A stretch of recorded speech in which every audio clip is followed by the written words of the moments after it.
everybody, Ryan Thorburn here.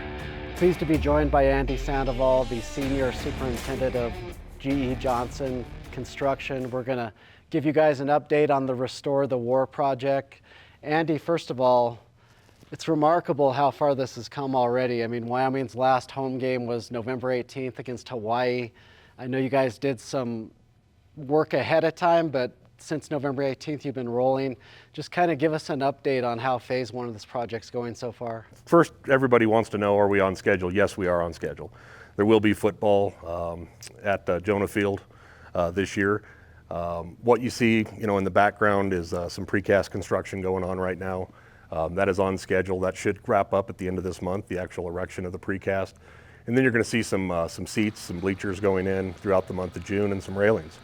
And that's what we got to get done this year. We got to get butts in seats for the first season. There is no backup plan or a viable backup plan, so a lot of pressure. The nice thing is everybody that's involved is excited. Nobody wants to be the person explaining why there's no football in Laramie.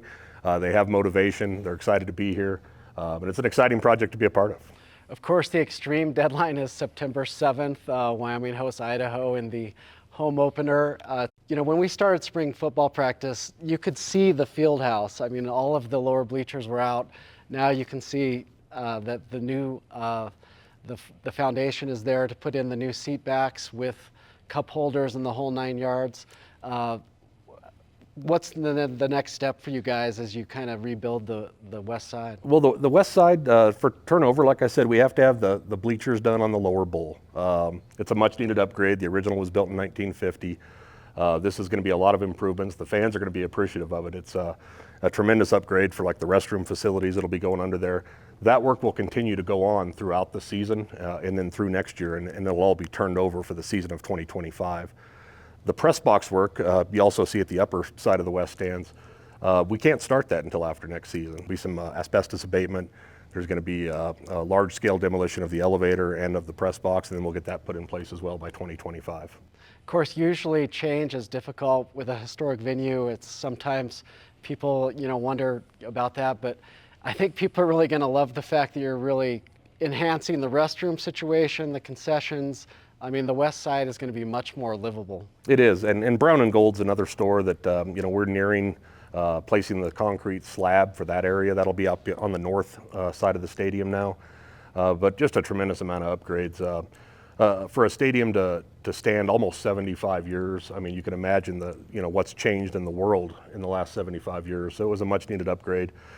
Yeah, as you mentioned, the stadium opened in 1950. They put the upper decks on, I believe, in the 70s. The press box, Craig Bull joked that it was brand new when he was recruited in 76. It hasn't really been touched since. We're in the Wildcatter, which was built around 2010. How excited, can you feel the fan excitement about your project? Because, I mean, obviously last year they were 7-0 at home. It was really a historic season attendance-wise.